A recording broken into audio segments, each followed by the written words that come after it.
Selamat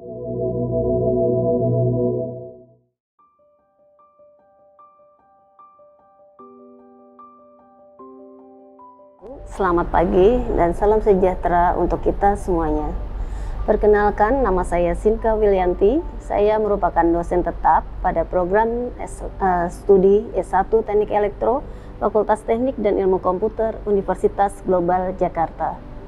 Perkenankan saya pada kesempatan kali ini untuk menjelaskan mata kuliah yang saya ampu, yaitu mata kuliah Rangkaian Listrik 1 dengan menerapkan metode DAA atau Delivery, Interaction, and Assessment yang mencoba untuk berfokus pada Student Centered Learning, Blended Learning, dan diskusi kelompok serta studi kasus. Video ini dibuat untuk memenuhi syarat persyaratan sertifikasi dosen tahun 2025, yaitu pernyataan diri dosen dalam unjuk kerja Tridharma Perguruan Tinggi atau PDD UKT PT, khususnya di aspek pengajaran. Saya akan mulai menjelaskan deskripsi dan informasi umum dari mata kuliah Rangkaian Listrik 1. Mata kuliah Rangkaian Listrik 1 merupakan mata kuliah wajib bagi mahasiswa semester 2 pada program studi S1 Teknik Elektro, Fakultas Teknik dan Ilmu Komputer, Universitas Global Jakarta. Mata kuliah Rangkaian Listrik 1 ini memiliki bobot sebesar 3 SKS teori selama 1 semester. Dengan bahasa pengantar yang digunakan mata kuliah ini adalah bahasa Indonesia. Mata kuliah Rangkaian Listrik 1 bertujuan untuk membekali mahasiswa dengan pengetahuan dan konsep tentang rangkaian listrik 1 serta hukum-hukum yang ada di dalam rangkaian listrik.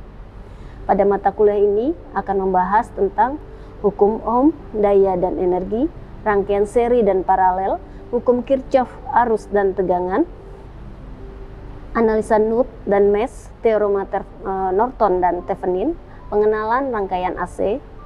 Untuk capaian pembelajaran lulusan atau CPL dari program studi S1 Rangkaian Listrik 1 yang dibebankan pada mata kuliah ini adalah yang pertama, bertakwa kepada Tuhan Yang Maha Esa dan mampu menunjukkan sikap religius. Yang kedua, berkontribusi dalam meningkatkan mutu kehidupan bermasyarakat, berbangsa dan bernegara berdasarkan Pancasila. Dan yang ketiga, mampu menerapkan pengetahuan matematika, ilmu pengetahuan alam dan atau material, teknologi informasi, dan keteknikan untuk mendapatkan pemahaman menyeluruh tentang prinsip-prinsip teknik elektro. Untuk capaian pembelajaran mata kuliah atau CPMK pada akhir pengeluaran ini ada 4, yaitu yang pertama, mahasiswa mampu menjelaskan hukum Ohm, daya dan energi.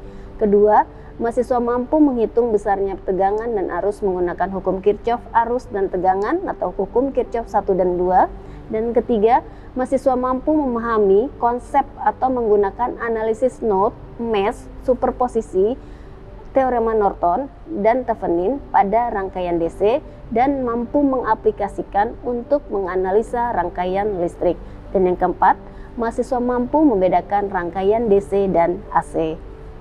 Referensi yang digunakan pada mata kuliah Rangkaian Listrik 1 ini beragam, tetapi referensi utama dalam mata kuliah ini mengacu pada buku ajar Rangkaian Listrik 1 yang telah dirancang dan disusun sesuai dengan RPS selama 1 semester.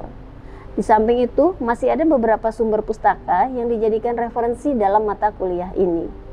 Sistem pembelajaran mata kuliah Rangkaian Listrik 1 dilaksanakan secara sinkronus dan asinkronus dengan menggunakan metode pembelajaran aktif yang mengutamakan peran dan keaktifan mahasiswa dalam proses pembelajarannya. Bentuk perkuliahan sinkronus dilakukan secara tatap muka di ruang kelas maupun menggunakan Zoom sebagai tool web conference. Sedangkan perkuliahan asinkronus dilakukan melalui WhatsApp Group, Adlink Universitas Global Jakarta, dan Google Classroom untuk memfasilitasi mahasiswa untuk berdiskusi perihal mata kuliah Rangkaian Listrik 1 dan penugasan secara mandiri maupun kelompok. Pembelajaran mata kuliah Rangkaian Listrik 1 ini dilaksanakan selama 16 pekan dengan 7 pekan pemaparan materi dan kuis sebelum UTS. Kemudian UTS dilaksanakan pada minggu ke-8, minggu ke-9 sampai 15 kembali pemaparan materi, dan UAS dilaksanakan di minggu ke-16. Evaluasi pembelajaran mata kuliah Rangkaian Listrik 1 ini didapatkan dari 4 komponen, yaitu kuis interaktif, penugasan sebanyak 3 kali, baik individu maupun kelompok, dengan rubrik penilaian yang disesuaikan dengan masing-masing jenis tugas, UTS dan UAS, yang dilakukan dengan memberikan soal esai kepada mahasiswa dengan rubrik yang digunakan untuk mengukur kemampuan mahasiswa setelah mendapatkan materi di mata kuliah rangkaian listrik 1. Bobot nilai dari masing-masing komponen evaluasi penilaian mata kuliah rangkaian listrik 1 ini adalah kuis 10%, tugas 30%, UTS 20%, dan UAS 40%. Dengan total bobot evaluasi penilaian mata kuliah rangkaian listrik 1 sebanyak 100%. Demikian informasi yang saya sampaikan terkait mata kuliah rangkaian listrik 1 untuk mahasiswa program studi S1 Teknik Elektro Universitas Global Jakarta. Berikut merupakan cuplikan dari proses pembelajaran yang saya laksanakan secara sinkronus atau tatap muka di ruang kelas. Selamat menyaksikan. Assalamualaikum warahmatullahi wabarakatuh. Selamat siang. Seperti biasa, setiap minggunya kita kembali kuliah untuk rangkaian listrik 1. Untuk hari ini kita masuk ke pertemuan 12. Seperti sebelumnya, Ketua kelas silahkan memimpin doa. Muksin. Sebelum kita mulai pembelajaran pada pagi hari ini, alangkah baiknya kita berdoa. Berdoa mulai.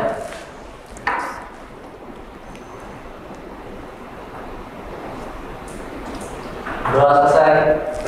Oke, terima kasih. Untuk materi hari ini adalah teori rangkaian yang pertama, yaitu analisis MES atau loop. Kalau tempo hari kita sudah membahas yaitu apa? Hukum-hukum rangkaian listrik ya. Ada apa saja? Mungkin masih ingat hukum-hukum rangkaian listrik? Oke, apalagi? Kirchhoff terbagi menjadi 2. Kirchhoff 1 dan 2. Di mana Kirchhoff 1 itu tentang arus atau tegangan. Kirchhoff 2 tentang ya. Untuk minggu lalu mungkin masih ingat ya, seperti yang saya buatkan di slide tempo hari.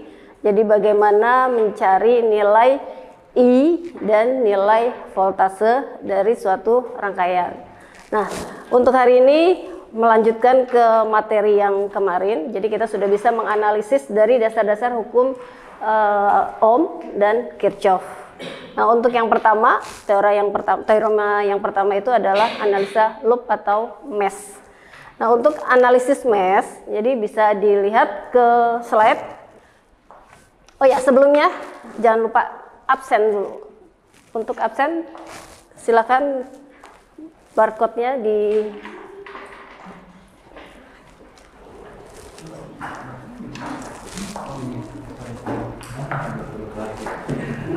Oke, silakan absen dulu. Sudah?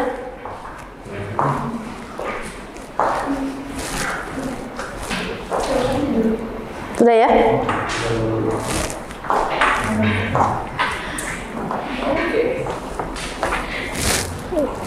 Oke, sudah semuanya? Oke. Kembali ke slide yang halaman kedua. Jadi untuk analisa loop atau mesh bisa digunakan pada jaringan yang terletak pada satu bidang. Dalam hal ini, mesh ini didefinisikan sebagai sebuah loop yang tidak mengandung loop lain. Berarti di dalamnya itu adalah loop terkecil dalam sebuah rangkaian. Nah, yang perlu kalian ingat, materi ini itu ada hubungannya dengan matematika teknik 1 ya, lalu aljabar linier. Jadi nanti kalian buka-buka lagi catatan kalian ya. Lanjut.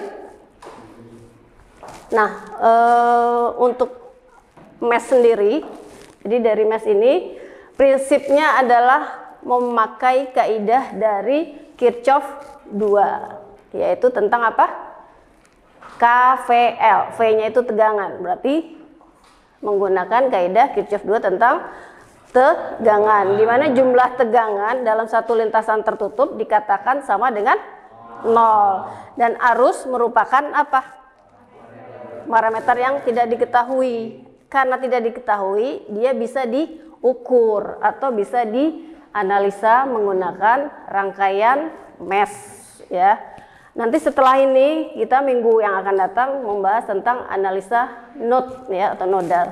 Nah, sekarang apa saja yang harus diperhatikan dalam analisis ini? Jadi yang pertama apa? Satu, buat loopnya. Jadi nanti kalau sudah punya rangkaiannya, buat loopnya. Jadi kalau dia 2 cabang, buatkan loop pertama dan berikutnya loop kedua. Boleh inisial pakai H2 atau A, B. Ya, bebas untuk inisial. Lalu untuk arah bebas, boleh searah jarum jam, boleh berlawanan jarum jam ya. Jadi pokoknya lintasannya tertutup, intinya itu. Arah arus dapat kita buat searah satu sama lain sehingga kalau nanti yang berlawanan itu dikatakan ya berlawanan dengan arah jarum jam. Nah, untuk jumlah arus loop itu nanti akan menunjukkan jumlah persamaan yang kita dapatkan dari rangkaian tersebut. Kemudian ini, metode ini menggunakan pencatunya itu adalah sumber tegangan.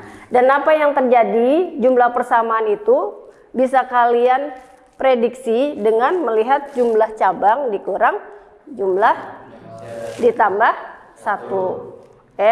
Dan rangkaian ini bisa kalian aplikasikan nanti ke DC maupun AC. Lanjut. Nah, untuk analisis MES sendiri, jadi 3 yang harus kalian ingat. Yang pertama itu apa? Poin pertama. Poin pertama sekali. Jadi yang harus diingat itu adalah ya, hukum yang dipakai yaitu Kirchhoff 2. Di mana jumlah nanti tegangan akan sama dengan 0 pada satu lintasan tertutup. Kemudian yang kedua, arus merupakan parameter yang tidak di. Dan yang ketiga,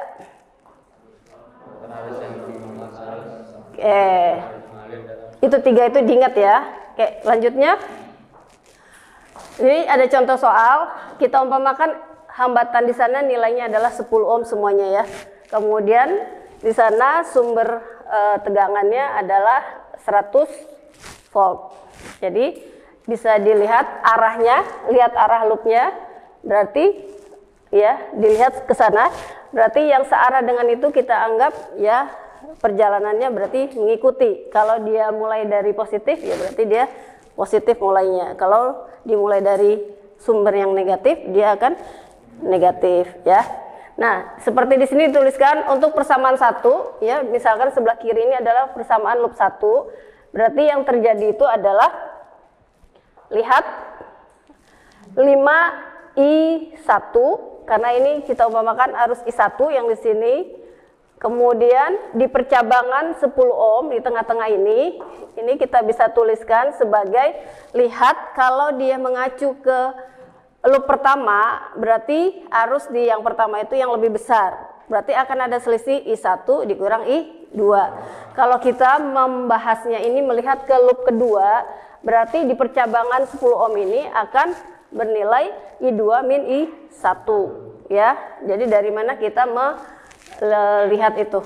Dari loop 1 atau loop 2. Nah, karena di sini pertanyaannya tentukan nilai arus I dengan MES, lihat gambarnya arah I itu sama dengan arah loop I1. Berarti I itu akan sama dengan I1. I1 yang kalian dapatkan tadi berapa? 2 ampere. Berarti nilai I itu sama dengan 2 ampere. Sampai sini ada pertanyaan? Oke, kalau tidak lanjut mungkin. Nah, ini untuk super mesh. Jadi sebelum ke super mesh, silahkan, tadi saya sudah kirimkan di adlink tadi sudah ada ya, itu dibuka, silahkan buka HP-nya, lihat soal yang di sana. Jadi saya buat seperti ini ya, studi case. Jadi ini saya anggap kelompok 1, kelompok 2, 3, 4 ya. Jadi silakan dipahami. Jadi ini kelompok 1, kelompok 2, kelompok 3, kelompok 4. Nanti tolong didiskusikan. Nah, yang sudah silakan perwakilan kelompoknya boleh maju siapa yang sudah selesai. Saya jelaskan untuk yang super mesh. Jadi mesh juga ada super mesh gitu ya. Nah, super mesh sendiri itu adalah jika nanti di sini sumber arus ditemukan hanya satu cabang, dan nanti untuk memudahkan menyelesaikan kita bisa menggunakan analisis mesh langsung. Tapi kalau kita membutuhkan ada versi lain, misalkan kita menemukan sumber arus di cabang, maka nanti akan ada dua mesh yang berpotongan. Nah, disinilah baru kita bisa menyelesaikan dengan metode super mesh. Jadi alasan dari kita menggunakan super mesh ini jika ada sumber arus antara dua mesh. Kemudian yang kedua, sumber arus ada di antara dua mesh tadi. Dalam sebuah super mesh dibuat di mana kondisinya itu ada sumber arus di antara dua mesh, dan nanti analisis ini menggunakan super mesh digunakan jika sumber arus ditemukan di antara dua mesh. Jadi ingat ya, sumber arus antara dua mesh itu untuk super mesh. Ya, sambil bisa diperhatikan di layar untuk contoh super mesh. Ya.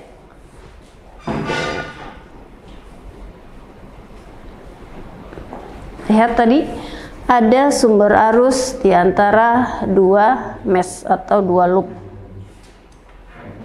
Oke, sudah? Silakan duduk. Terima kasih. Oke. Jadi kita lihat apa yang sudah dikerjakan kelompok 1 oleh Fatir. Melihat loop 1 sigma V sama dengan 0.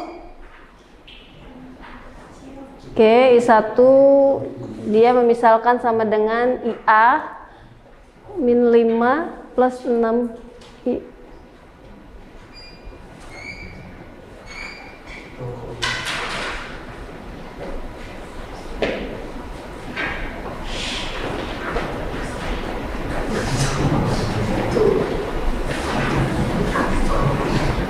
IA dikurang 5 IA. Kenapa jadi 0 IA?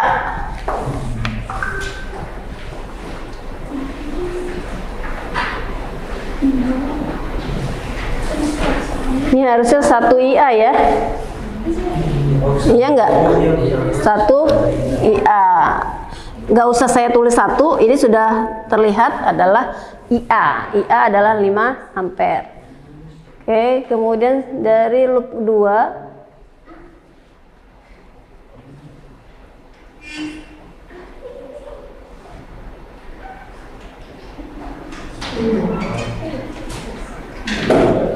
oke, min 5 ampere, sehingga I adalah sama dengan, lihat posisi I-nya ada di mana.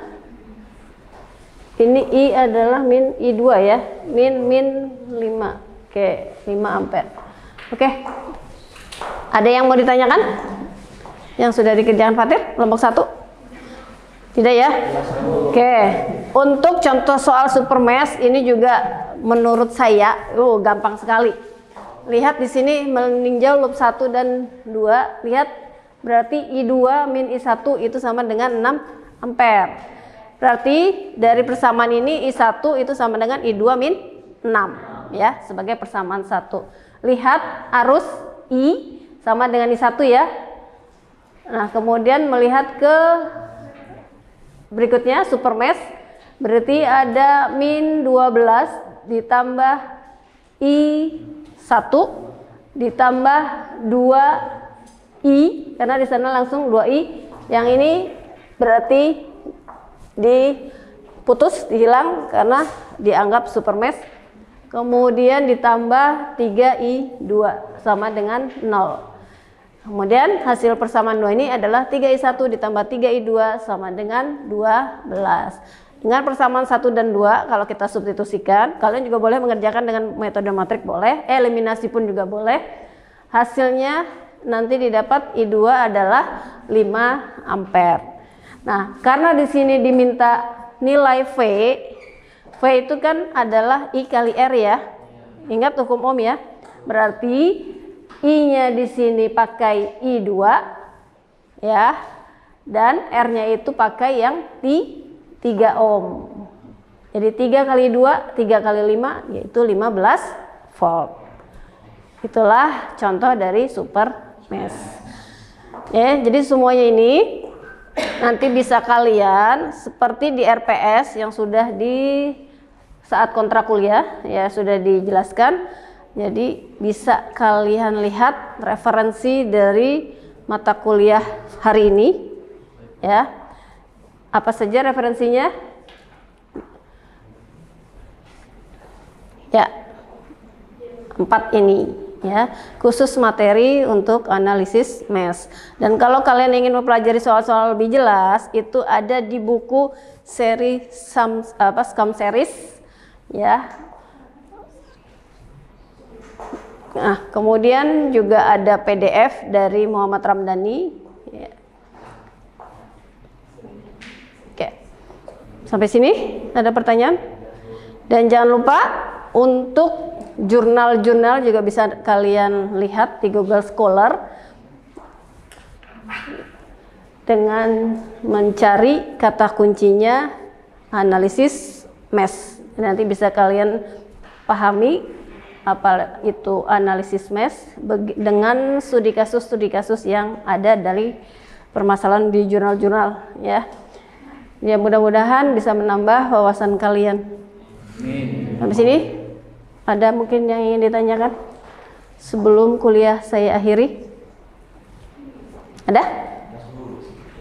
Oke, jika tidak ada, untuk materi yang akan datang kita akan kuliah sama di jam seperti ini, hari Kamis jam 1 sampai dengan jam 4 ya. Kemudian di kelas yang sama juga di ruang 18. Kemudian sebelum saya akhiri, baca kembali yang sudah ada di Edlink materi analisis note ya untuk minggu depan. Sebelum saya tutup,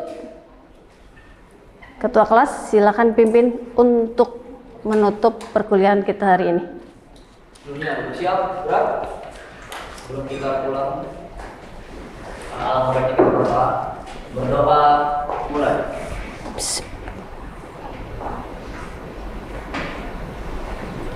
Berdoa selesai. Bersalam.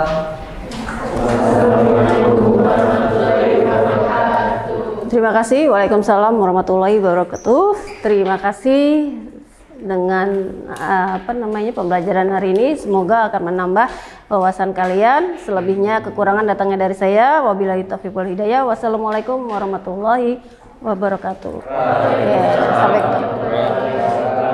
Sampai ketemu di depan ya. Demikian deskripsi singkat serta cuplikan proses pembelajaran dari mata kuliah rangkaian listrik 1 yang saya ampuh. Semoga dapat memberikan gambaran tentang kinerja pengajaran yang saya lakukan di mata kuliah rangkaian listrik 1 pada program studi S1 Teknik Elektro Fakultas Teknik dan Ilmu Komputer Universitas Global Jakarta.